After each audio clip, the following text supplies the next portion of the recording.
Hey, well, good evening, everybody. Welcome back to the Brothers-in-law. I'm Corey, and my co-host tonight, Mr. Michael Bradley. He and I are both former law enforcement police officer. I was a state trooper in the state of Virginia, and Mike is a retired police officer from Pleasanton, California. And together with the brothers-in-law, here to talk about police interaction with the community and all the police-involved shootings and uh, mistreatment of black folks in the communities, and talk about whether it's appropriate if these officers acted in a reasonable manner, and the key word is reasonable. So our hope is, as we do these videos, that you we're able to shed light into these incidents so that you get a better understanding what took place, and kind of give you the mindset of these law enforcement officers and why they did what they did in a lot of these instances. And Mike and I would tell you if this was a good situation or it was bad. And we had no problem either way of telling you because we put ourselves in these situations. A lot of times we have been in some of these situations. Just thank the Lord that in my 7 years with the state and Mike's 26 years with the police department, he and I, we've drawn our weapons plenty of times. But like I said, thank the Lord, we never had to pull that trigger. Came close a lot. Came close a lot to pulling that trigger. But I thank the Lord every day that I didn't. I know Mike thanks the Lord too that he didn't. Absolutely. So we hope you like this. We hope you get something out of it. Like I said, you're able to take something away from it. Because the biggest thing is we have an acronym that we like to use in these situations, and it's called CALM, which stands for comply, answer questions, listen, and move on. And you'll see how if this gentleman in this video we're gonna talk to you about this evening, if he would have done these four things with this acronym: comply, answer questions, listen, move on, he would not have ended up in the way that which he did. So welcome again, Mike. Hey, welcome. What's going on, brother? Not much. Hey, Tone. I see you, Tone. Appreciate you joining us. None of this is going to be a good one, a good show lineup because this is a one that you see all over the internet where the cops, all the headlines show police break into the home and beat up a black man. You see what I'm saying? That you see all the headlines like that. You see the visuals of him having a bloody face, basically, being on the ground. You see these images and hear these headlines that the media puts out to tug at your heartstrings and get that shock value to make you almost automatically assume that something was wrong, that the officers did something wrong here, or whatever it is. But like you said, Corey, we're gonna look at it and we're gonna give you our critique on it. We're gonna tell you what probably what should have happened, what shouldn't have happened, what we see, or what we think is reasonable. Um, Corey has worked patrol for plenty enough time to understand how these things work. I have worked patrol enough to understand how these things work. We know what we would do in certain situations, and even if we don't, we'll look at the situation and figure it out. You see what I'm saying? Yeah, But yeah. as patrol officers are handling calls for service and dealing with people, we got a pretty good idea of whether or not what we're seeing is reasonable or not. I Mm-hmm, think that's mm-hmm. safe to say. Okay, so sit with us. We're gonna watch this video and see how this all turns out.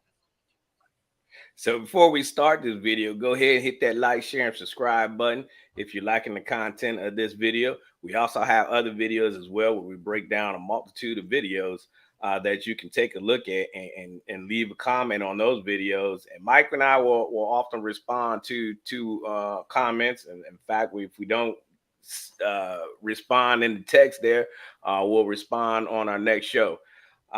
So leave us a comment below on what you think about this video. Now, there's several videos of this, and this again it deals with Mr. Brandon Calloway out of what was it, Oakland, Tennessee, Right. about a little over 2 weeks ago, back on July 16th. Um, he was in his vehicle. He failed to stop for a stop sign. And if you watched our shows before, Mike and I always talk about failing to stop at a stop sign, how that often uh, gets people a lot of tickets. And he did so. Well, he failed to stop. Once the police activated their lights and sirens, he continued to go on and elude the police, and now we're in a pursuit. Now, again, when you keep in mind with pursuits, it doesn't necessarily mean that you're going, 150 miles an hour down the road. That a felony elude or pursuit does not, the speed does not take a factor into that. Your felony stop is eluding, no matter if you're going 2 miles. And I'm in pursuits where we're going 5 miles an hour. That's a pursuit. Been in pursuits where we're doing 20 miles an hour. Still the same pursuit. You're failing to yield to law enforcement.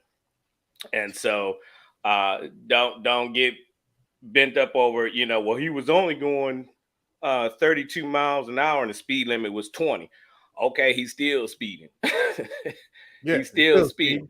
And most importantly, he still ain't stopping. And he still ain't stopping. So, they get to he gets to, I believe, hey Jesus love you, welcome to the show.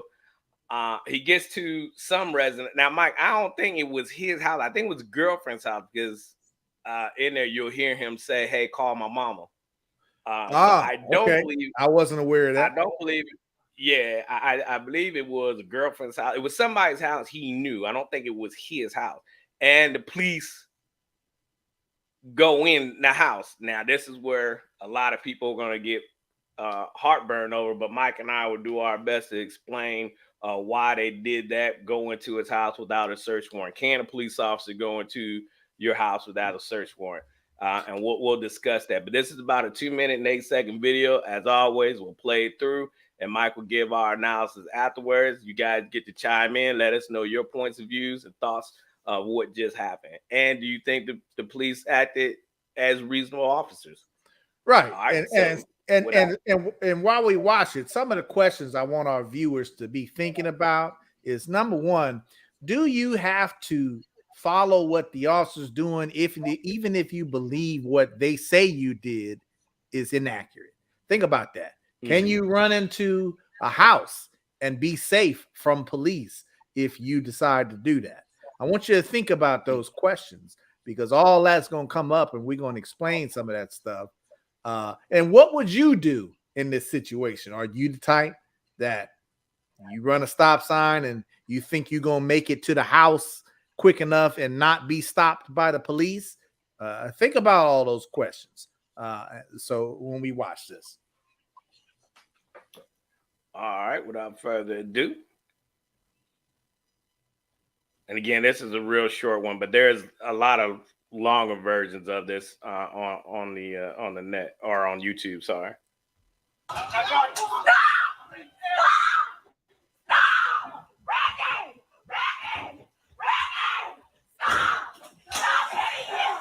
So just so you know, at this point, he runs into this house. He runs upstairs. That's what's happening.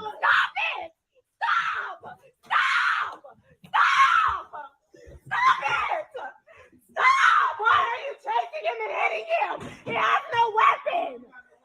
no weapon. Why are you chasing and hitting? He's beating him and chasing him. He has no weapon, sir. There's no weapon. They're being aggressive. I have all of this on video. No, I need to record this. No, you will not. Don't put your hands on me. Do not put your hands on me.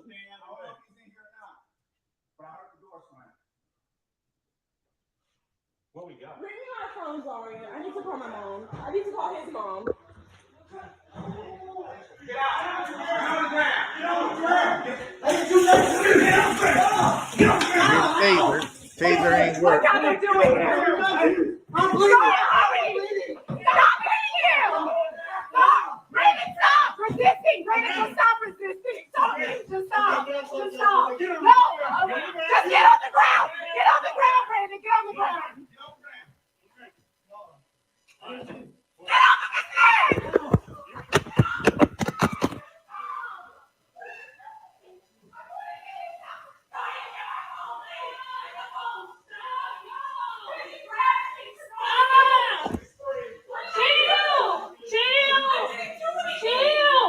Chill!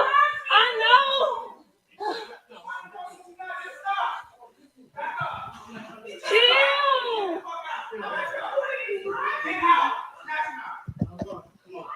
got a white officer and a black officer that went in there to grab him, along with this guy in the light shirt.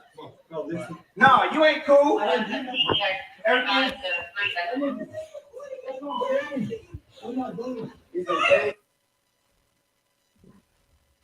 Nah, I ain't that was it.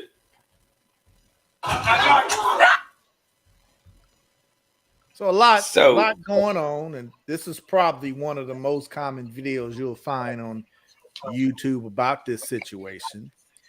And folks, we gotta stop putting yourselves in this position in the first place.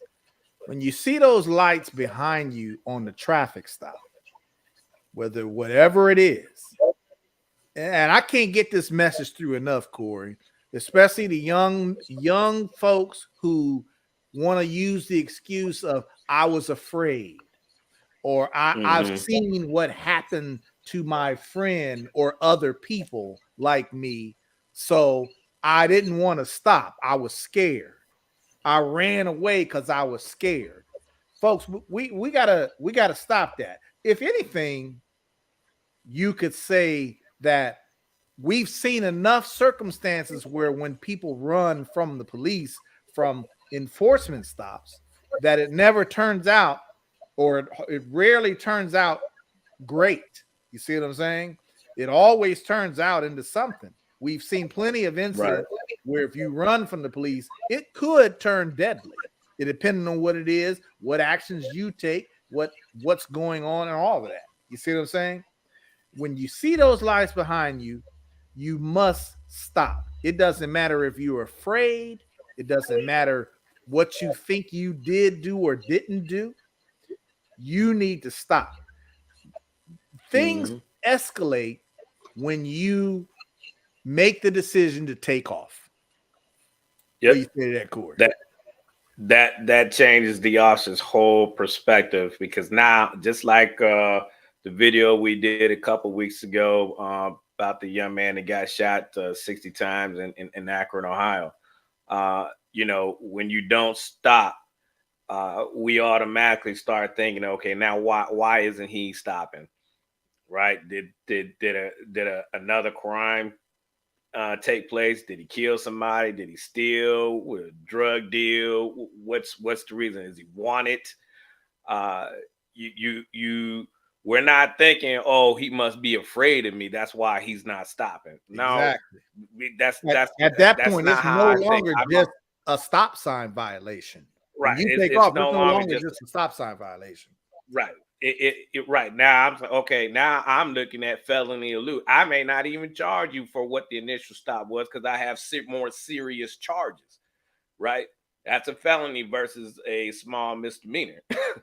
Right. I'm going to go with what's going to stick more and give you, more possible jail time if you are convicted of that charge. So it becomes more than that. So an officer's mindset now has changed, and you have to be aware of that. You as citizens, this is why we're doing these videos like this, because now you know it's a whole different ballgame when you make the decision to not stop. It's not the officer that's making that decision for you. It's you sitting in that driver's seat with your hands on that steering wheel. You're the one making that choice not to stop. Why aren't you stopping? Right? Then he makes the decision, Mike, to then take the police back to somebody's house and gets out and runs. Now you're foot pursuit. Yeah. The idea in that, Mike, I would love to have got him. If I were in that situation, I would love to have caught him before he got into the house. Now you get into the house, it's another whole dangerous situation. Whole different ball game. And you said something. You said something that I like, Corey, that our viewers really need to understand. From the point he chose not to stop. If I'm behind you and I see you did a traffic violation, you may know about it. You may not know about the traffic violation. I don't know. But I'm going to light you up and I'm going to stop you. Now, when you take off on me, like you said, Corey, an officer's mind is now no longer just focused on a stop sign violation. It's not just the stop sign violation at that point. We're thinking of all those other possibilities this could be, from the most extreme to the most minor? Did this person just commit a serious crime, and is that why he's stopping? Is this person, like you said, Corey, is this person wanted? Does he have warrants or something? What are these warrants for? Are the, you know what I'm saying? Why is this person running from me? Because it is most likely more than just I'm afraid of a stop sign violation. You see what I'm saying? And Mike, to us as officers, that's not what a reasonable person would do. A normal citizen would stop. They say, okay, hey, there's something wrong. I didn't do nothing. Let's see what's going on, and I'm gonna stop. Right? That's what a normal citizen do. That's what people like you and I would do, our wives, our kids, other young people who aren't out here being mischievous. If you out here doing no good, and I'm sorry, just sitting here and saying that, oh, I was afraid, that don't cut it. That I ain't trying to hear that when I pull your head, because I'm gonna ask you, hey man, why didn't you stop? You saw my lights, you knew I was behind you. Why didn't you stop? Don't tell me you was afraid. Afraid of what? That's my next question. Afraid of what? What you afraid of? But that's the other point, though. Even if you are afraid, you know what I'm saying? I want these viewers to understand what's in my mind as a police officer. Now, if you run from me, now when I catch up to you, it's not going to be nice and calm demeanor. Hello, sir. Could you please give me your license? Could you do this? No, I'm going to be contacting you at a higher level now. My adrenaline is going to be pumped because I was chasing you. I don't know what you are running from me for. I don't know if you are a dangerous person. I don't know if you have weapons on you. I don't know if you just murdered your whole family and you decide to take off on me because I'm the police and I'm trying to stop you. There's so many questions now in my mind that now that once I catch you, I can't take the chance of you now likely doing something to hurt me or hurt somebody else. So I'm a manhandle you. When I catch you, you getting cuffed. You better comply with what I'm saying, or I'm using force. Whatever force I feel is necessary, I'm using force to arrest you. Period. You see what I'm saying? And that is an area, Corey, as we know. Number one, every officer is different in their use of force, what they perceive is necessary. But you don't never want to put yourself in that position to push an officer to that point to have to make that kind of decision. And I'm just saying real quick, officers don't want to be put in that position. No officer gets up in the morning and said, hey, let's go and get into something. Let's get into a couple fights where let's go find some black folks and get in and chase them and beat them down. Now, and not in today's time. I'm not saying that it's unlikely, but it's highly unlikely that you're gonna run into that. Especially if you're in the inner city.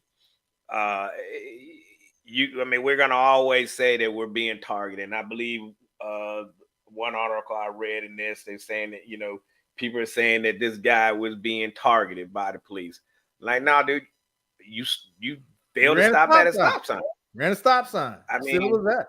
And it could have been simple as that if he had just stopped like he was supposed to, take your ticket or your warning or whatever the officer was getting ready to do, and he'd have been moving on. He'd have been moving on if he'd have followed that calm acronym. It would have continued to be that simple.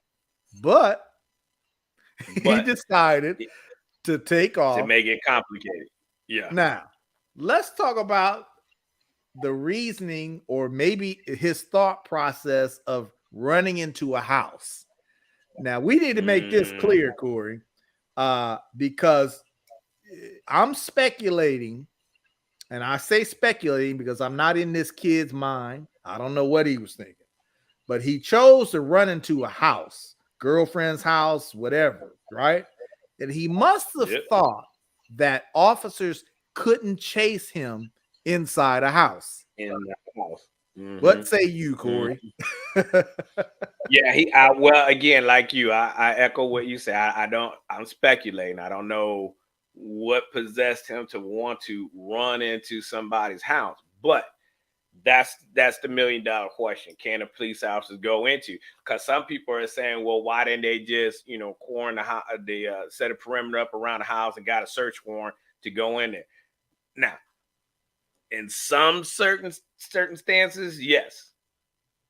But in the commission of a crime being committed, and he committed a crime, took the police on a felony pursuit, fell into yield to law enforcement, got out the vehicle, and started into a foot pursuit and ran into the house. By that, the police had the right. Now, again, I'm speaking on in where I live in Virginia. It could be a little bit different in other states. And I believe in Tennessee, where this took place, they had that right to do it. In the event a crime is in play, meaning they were in pursuit of him, chasing him down, he goes in there. That gives them the right to go in there and pursue him. Because think about this, he gets in there, barricades himself in, they don't go in. That's not his house, because the police officers don't know whose house that is. They don't know if it's his house or whatever. And assuming that it was his house, is he going in there to run and to get a gun? Do I want him to go get that gun? Right. Again, we don't know who this person is who we're chasing. We don't know what we can only assume that he must have done something, or he must be, there's some reason why he's running from me that he don't want to be caught, which could be anything. So yep. I think of all those things. In California, we call that hot pursuit. If an officer is in hot pursuit of a suspect and the suspect runs into a home, we can run into that home right after that suspect without having to get a warrant or anything. If he runs into a home and we're chasing him, we have the right to run into that home right after him. It don't matter where you run as a suspect. We have the right in hot pursuit to go in right after you. Wherever you go, we're going to go. You know what I'm saying? Yep. The only time that might change is say we don't run in after you and some time had passed, okay? And you had been in this house for some time. Well, that no longer is hot pursuit, because you went to the house. Unfortunately, for whatever reason, we didn't run in after you. Maybe we didn't know what house you went into. You had been in there for a day or so, okay? And we find out that now you are at this house. That's a little different. You see what I'm saying? Right. That's totally different. To Corey and I, the way we understand it is this was like a hot pursuit. They're chasing this guy.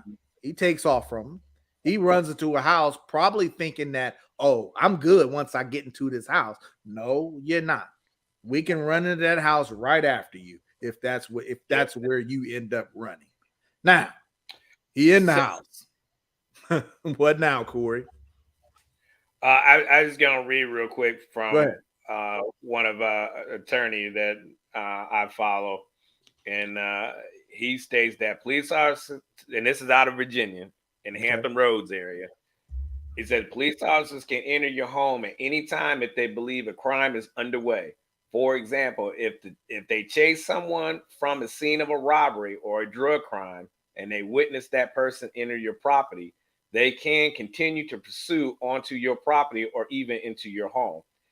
If they hear someone screaming for help or gunshots, that can also give them reason to demand entry. That's even called certain smells, folks. Yep. Even certain smells might provide officers with a reason to enter your home without permission or a warrant. So, a crime has to be in act. And so here we are now going into this house. So we already dismantled that little whatever you want to call it, that people are out here spewing that they can't do it. Yeah, they can. They can do it. All right, I like what Zach said, hot pursuit. I'm coming in hot. That's exactly right, Zach. We come as officers, I'm coming in hot too. So when I catch you, it ain't gonna be nice and soft and delicate. I'm coming at you hot and I'm coming at you hard. and it is circumstantial evidence. So now we know they can go into this house and get this guy. All right. Because he's already committed a crime. And it's not because of the stop. Stop was cause of the pursuit. Now he's fled on foot. Now he's in the house. Now that we know the police can go in there. Now he's still not complying, as you saw in the video. He's running around the house like he's trying to play freeze tag in the house. Running upstairs, evading the police upstairs, and then running back downstairs. Looked like he ran down into the basement or whatever. They tried to tase him a couple times. That didn't work. He was not complying. First letter of the acronym C is to comply. And he wasn't doing that at all. What do you expect the police to do? What should they have done? Just stand around? No, because again, they don't know whose house it is. I'm sure they picked up by now that, you know, they realize, okay, he knows at least whose house it is. And how do they not know he's running to go get a gun? Right? Again, sure. I don't want you to get no gun. This is why we're in here to get you, because we don't know what your mindset is, right? All we know is you running from us, and there's must be a good reason why you running from us. Okay, right? That's all we know. You running, and we need to get this stopped before somebody gets hurt, right? And in the process, you're not stopping. You leave me no choice but to use force. And when police use force, it's not pretty. It's not your kindler, gentler foolishness that you want. It don't happen that way. I'm going to get control. You're going to know I'm in control. That's what it's for. I am trained to be one up on you. If you use your hand, I'm using a taser. If I don't, I was state police. I didn't have a taser. Right. So I'm using next thing I'm using ass. I'm not using OC spray or pepper spray because we're in an enclosed space and I'm not trying to affect myself either. So my next choice to get you under control, because you're not, I can't hold you. I'm going to hit you with the ass, or AKA nightstick. Right. And I'm going to hit you. Officers and I'm trained to use that ass. Nightstick. So yeah. Yeah. You're going to get hit with it. I'm going to get you in compliance. I'm going to get you under control because you're not doing it by verbal commands, right? That's key. You're not listening to verbal commands. And again, like we said in a lot of our other videos, policing is not pretty. It's not designed to be pretty. It's not Hollywood. This is real world. This is why it's so important that you comply, answer our questions, listen, and move on. The officer wants to go home. Nobody wants to be in this situation, right, Mike? No. And, you know, I think a lot of discussion too that probably some citizens are having is the officer's use of the baton. Folks, like Corey was saying, that is on our tool belt. We do have a baton. I carried a baton, asp, a baton, called several things, different kinds. But yeah, we all carried them. And it's considered obviously a less than lethal tool to use. Okay. And keep in mind, folks, if I make the decision that I need to hit you with this baton, it's going to be hard and it's going to be fast. And I'm going to hit you in areas where I think it's going to be most effective. Now, officers, obviously, we train to use the baton. We are always trained not to hit people in the head and face area because, yeah, you could kill them. Not that there are never any circumstances that might be reasonable for an officer to hit somebody there. If you using a baton and all of a sudden you feel you need to use deadly force, well, hitting them in the head could suffice for that, maybe. You know what I'm saying? It depends on the circumstance. But generally, we are not trained to hit people in the head and face area because you could cause some serious damage. But if you fighting me and I start to swing, and because of your movements or something like that, my baton ends up, yeah, my baton ends up hitting you in a place that we normally don't train to hit people. Okay, it happens all the time. You know, if we're fighting folks, there's no clear pathways of how to fight when somebody is fighting. It's not scripted. It's not scripted. You see what I'm saying? And far too often I see where they it's almost like the suspect is okay and justified in using whatever force they feel necessary on police, but police have to fight them with one hand tied behind their back. That's Right. what it seems like sometimes. When we try to use force on somebody else, not all the time, but sometimes when we try to use force on somebody else, it's almost, I think people think we have rules to follow. You know what I'm saying? Where if I'm going to take you down, I can't grab you this way. I have to grab you that way. I can't hit you here. I can only hit you there. Well, a suspect can hit me anywhere they see fit. You see what I'm saying? So when you're in a fight, like you said, Corey, it ain't nothing scripted. My job is to overcome you with whatever power is necessary. Period. Necessary. And that's key. That's key. Whatever force is necessary. Right. Right. Now, when you say that, though, again, the officers got to be able to articulate that force in which is used. So, if you're going to pull this service weapon out and shoot, now there's no need to have gone that far with the use of force of pulling out a service weapon and using it because he's unarmed. But I'm okay with every tool that they used thus far. If they pulled their ass out and was getting them with it, I'm totally fine with that. The escalation of force, he escalated. He wasn't listening to. First of all, let's back up. Lights and sirens. That's an indication right there. Stop. Right.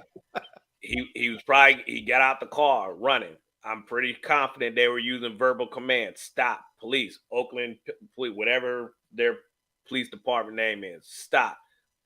Again, failed to listen to verbal commands. Gets inside the house. He's then tased. No use. He pulled the prongs out. It didn't. He was tased twice. Didn't phase him. All right. Now, what folks? What's my next step?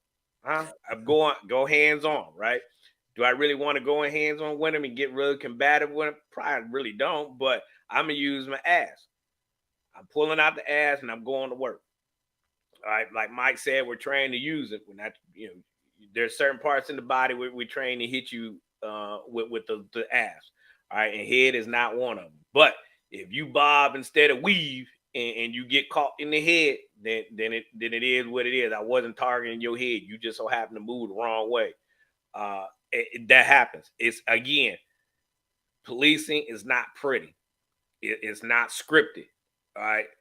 And it's not fair. I mean, it's almost like being in combat, Mike, in war. We have rules of engagement we must follow in combat, escalation of force. All right, when to shoot, not shoot. The enemy doesn't do that. They don't follow rules. That's these guys out on the street, these criminals. These guys don't play by rules, right? So they're going to come whatever. He can pick up a bottle and hit. I can't pick up a bottle and hit you, right? But but if I use all other resources, the last thing I want to have to do is pull out my service weapon. And the only time I would pull that out is if my life or anybody's life within that house I felt would have been in danger. But again, he had plenty of opportunities to stop. That's the point, folks, that we want to drive home. We want to put a lot of blame on police officers. Well, they should have done this. They should have done that. Well, how about this guy? He should have done his part and just stop. How about that? Shouldn't he just stop and we wouldn't even be doing a video on this, Mike? No. And that's the thing. A lot of these young folks, it is not an excuse to say I was afraid. That is not an excuse to not comply. That is not an excuse to run away from police who are lawfully stopping you, whether you believe they're doing this for whatever reason. Folks, we want to keep you alive. We want to keep you safe. We want to keep you uninjured. And the way you do that, especially if you're afraid, is to comply. Don't take off, because if you take off, what do you think's going to happen? We're not going to just stand there and let you run and say, oh, well, he took off. That's it. No, we're going to chase you. You see what I'm saying? But you know what, Mike? The sad thing about this is like in Chicago now, right? They have a no foot pursuit policy now because of all of this stuff happening and other departments throughout the country are probably going to start getting into to something like that, and that's horrible. Because what happens is these criminals are made aware of this. Oh, they can't pursue. They just gonna do their dirt and take off running. They'll assault the police officer and take off running, and the police can't go after them. Right? Well, you can't outrun that radio. We're gonna catch you. All right, but they're gonna run. I'm glad you said that, because let's get into that a little bit. It might be a little controversial, but it's something that we could discuss. You do have agencies now coming out with those kinds of policies, no chase policies. But think about it, folks. Little by little, those kinds of things are taking the authority away from your police officers. Okay. When you are tasked with the job of making arrests, doing enforcement stops, and dealing with people, when you start taking away the physical authorities of police officers, it becomes no longer worth it. If I think I'm going to get into a fight with somebody, you'll have more officers that will let them go. Probably. That's my thought on that. I don't believe that is an effective way to say, well, too many things are happening as a result of police chases as far as people getting hurt or killed. So we're just going to take that element away altogether. Well, if all you need to do is run away, well, what good is a police officer at that point? You know what I'm saying? What good is the enforcement contact? If you get stopped for a traffic violation and you just decide to take off, I don't agree with you, officer. See you later. Bye. Okay. Where's the authority there? What's the purpose of your police at that point? Okay. That's why those things never made sense. Yeah. Go ahead, Corey. No, I just gotta say, because now what you'll start having to happen, which is something I don't want to happen, is that some police officers may get into that mindset. Well, they'll, instead of being proactive in certain situations, they're gonna to be reactive in it. In other words, what I mean is they get a call for service, burglary in progress. Instead of rushing to get there and try to stop it, they'll just wait a few minutes, let them do what they're doing, and then get there after the fact, and just get there just to do the paperwork and call it a day. Well, if you can't chase anybody, right? That's my whole point. Where you can't chase anybody, so why am I going to expedite? Right. Why am I going to expedite getting there to at least try to apprehend the subject if I know, okay, he runs on me or he pulls a weapon out on me? I can't do nothing. Right. I can't shoot him unless he shoots at me first. You know what I mean? Even though I see a weapon and there's possibly, people in there, if I had to be put in that type of situation, I'm just going to wait till it's over, and then I'll come here after the fact and hey, what happened? Were any witnesses? Anybody witness this? Right. You know what I mean? So to me, I don't want our officers put in that situation. I want them to be proactive. I want them to expedite getting to the scene and trying to resolve the situation as quickly as possible and apprehend the subject, and to ensure nobody gets hurt and the people get their goods back. So I think we're setting a bad precedent by restricting officers, like you're saying, from being able to do their job. And these young folks out here creating all kind of mayhem out here in these streets, and because they know here's what's going to happen. They assault the police. For example, the situation in New York where that 16-year-old kid assaults a police officer in the subway. All right. Weeks before, he was already let go on a weapons charge. All right. Here, fast forward a couple weeks later, he gets into his fight with an officer. He's out on what they call on reconnaissance, by meaning he just let out with his own words saying that he's going to show up for court. And he's back out on the street. He just assaulted a police officer. Right? He's back out on the street. What does that say to the other 16, 17-year-old kids he's running with.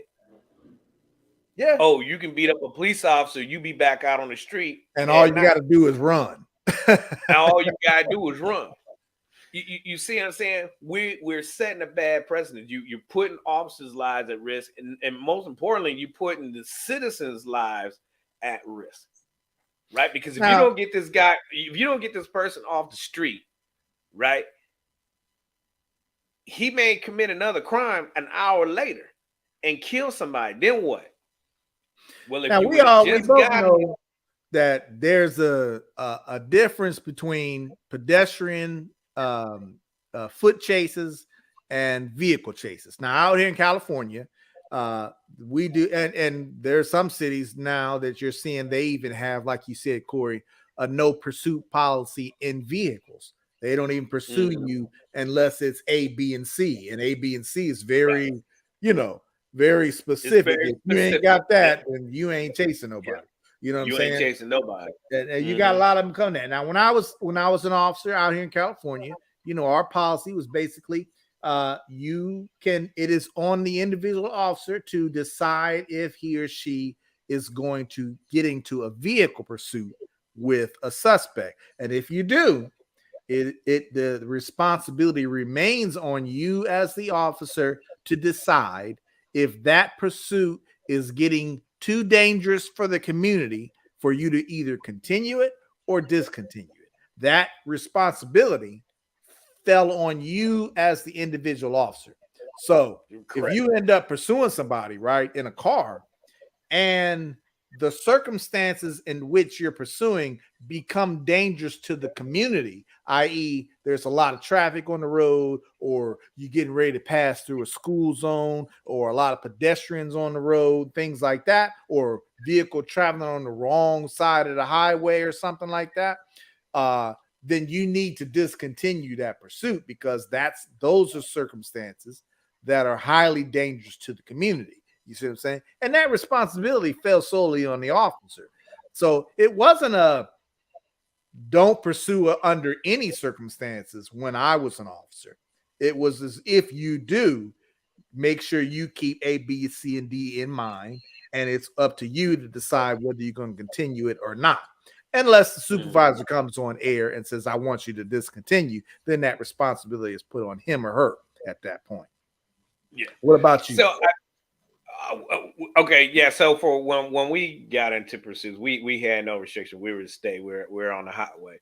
So a lot of times, when cities, certain cities got into pursuits, they would usually try to find out where one of our units were, so we can get in, because we're state police. We're gonna get into a pursuit. But again, that's the number one thing is safety. Right, officer safety and safety of the civilians around you on the highways and byways and in the neighborhoods.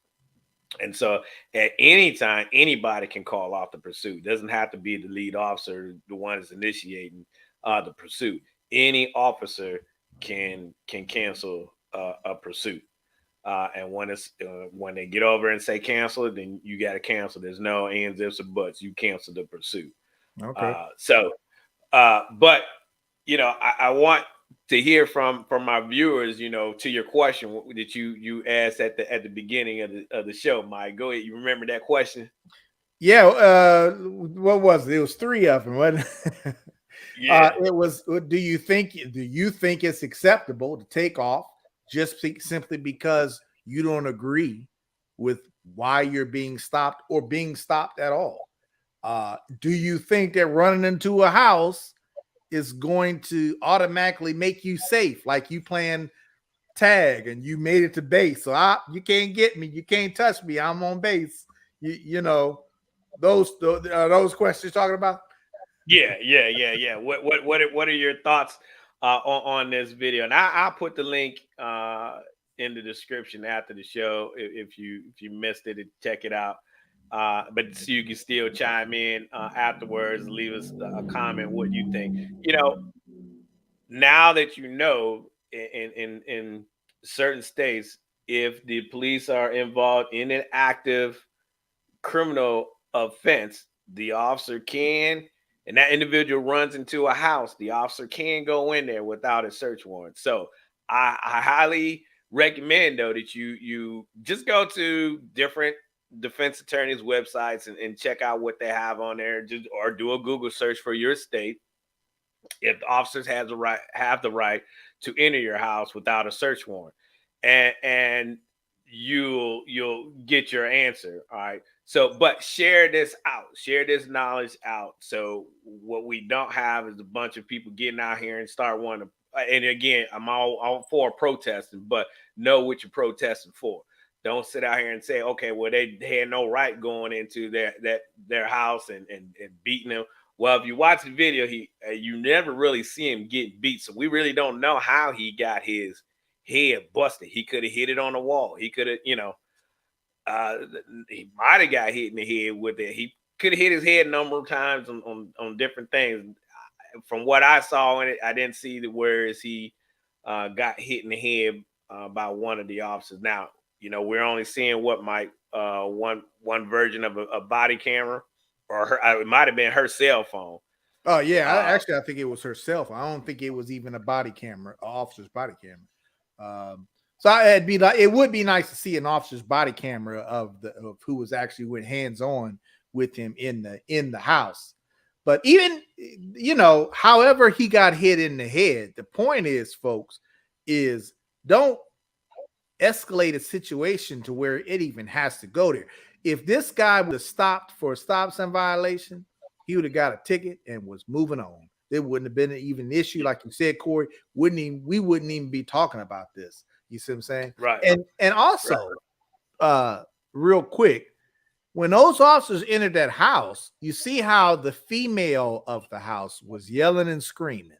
Okay, so now keep in mind, as an officer, not only do I have to focus on the suspect that I'm chasing, now I have to worry about dangers of other people in that house, especially someone screaming at me, saying, don't do this or don't do that. Now somebody's got to watch her to make sure she doesn't get involved and create more havoc for me, the officer, trying to subdue a person. You see what I'm saying? Mm-hmm. So keep that in mind too, folks, of if that happens and you're in that house and you don't want to get involved.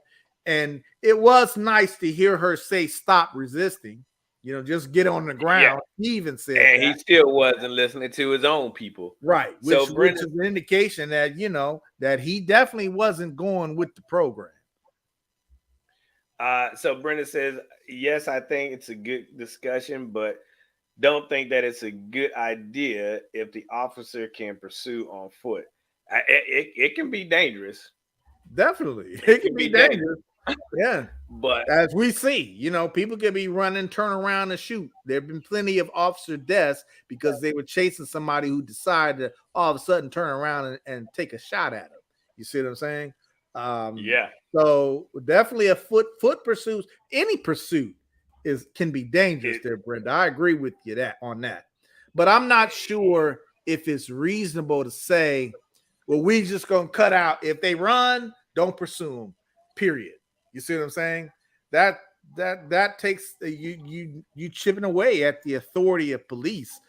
What authority do you really have if you can't force someone to comply? If you can't chase someone when necessary? You see what I'm saying? Now, I'm not saying that there aren't some situations, Corey, where you might choose not to chase someone. There very well could be some circumstances where I may decide, I'm not going to chase this person, i.e., it's too dangerous for the community. But that may or may not be my initial decision. You know what I'm saying? Right. I mean, in a situation like this, like I said, I would have pursued him on foot, Brenda, because especially if I know he's making that beeline to the house, I don't want him to get inside the house. I've been on a pursuit like that, not into a house, but the guy was running into a hotel room. Right. He took me on a pursuit from the interstate, got off an exit ramp, and it was a Red Roof Inn, and he drove around the parking lot. But while he took me around the parking lot, he was trying to figure out what room it was. And we went back around to the north side of the hotel, and he stopped and he gets out and runs. So I did not want him to get into that hotel room because I didn't know what was behind that door. And when I caught him, he was just at the door, and I slammed him into the door. All right, and then a couple of ladies came out the room. All right, so I had to get them back into the hotel room. I'm by myself. This was after midnight. It's like 1, 2 o'clock in the morning on midnight shift. And that makes right, a huge difference too, Corey, because you were by yourself. Now, yeah, in some yeah. situations, if I was an officer by myself and I'm chasing somebody and they run into a hotel room, it's very risky, obviously, as a solo officer, because you don't know who else is in that room that Right. you are running into. You see what I'm saying? Right. So it definitely can be dangerous, you know? Like I said, I didn't want him to get in there because what if he got in there? I mean, I always play the after effect. What if he got into that room, right? How do I not know he had guns in there? Could have got the gun, turned around, and started shooting back at me, right? I didn't want to take that chance. Now, would I would have been justified going into that hotel room and getting him? Absolutely, right?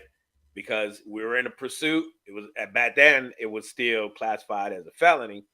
So he was eluding me, and I pursued him. Yeah, Mom, I had already called for help, but help don't come that quick. I still have to go after the guy. Especially at the highway, that highway patrol, your cover might not be, but it might be 15, 20 minutes away. Yeah, it was only two of us. It was only two of us on midnight shift, and I don't remember where he was at. But I had called for a city cops to come. But then again, you don't know if they're tied up, right?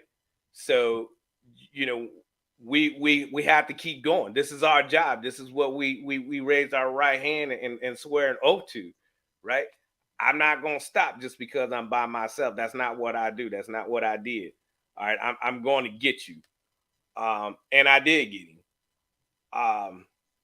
But that's what we had to do. And so, yeah, I would have been justified going into that hotel room and getting him. But again, like I said, I don't know what's behind that door. And you running into a house, I don't know if that's your house. I didn't know if this was that guy's, hotel room. I mean, he knew whose it was, but I didn't know if it belonged to him. I don't know nothing about this guy. Then kind of find out the reason why he didn't stop, Mike, is he was suspended. Something as simple as that. He was suspended and he had a warrant. He did have a warrant. So that's why he didn't stop. Right. And we get all of this.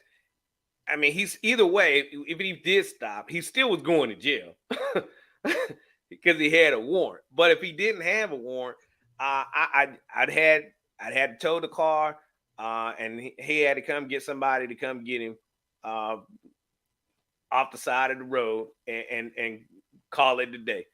But at least, he wouldn't been going to jail, but you ran. So now you're going to jail. Yeah. Again, like we said in the beginning of the show, we don't know that individual's mindset. And that's what's important. Never mind what the reason was. The reason for the traffic stop was fail to use a stop sign. Reason for the pursuit was, 75 and a 60. Okay, fine. Now I'm more worried about the felon loot. You're not stopping. Why? That's the question we ask. Why? Why aren't you stopping? So, folks, every time when you see in the media and they say all this for a traffic violation, they always say it like that. He got beaten down because of a stop sign violation. Well, no, that's not why he got beat down. That's not why he was arrested. That's not why he was chased. Okay. Yeah, the original contact was for a stop sign violation, but all the accelerated things, all the elevated stuff happened because he chose to run and not comply with what was going on. That's what caused all of that. Not because he ran a stop sign. Okay. Because he didn't comply and he took off and continued to resist even once they chased him into the house. You see what I'm saying? Right. So, to all our young people out there who think that it's going to be okay if I just take off because I'm afraid and I run into a house, I should be safe. No, you are only making that whole situation way worse than what it could have been. Way worse. Yep.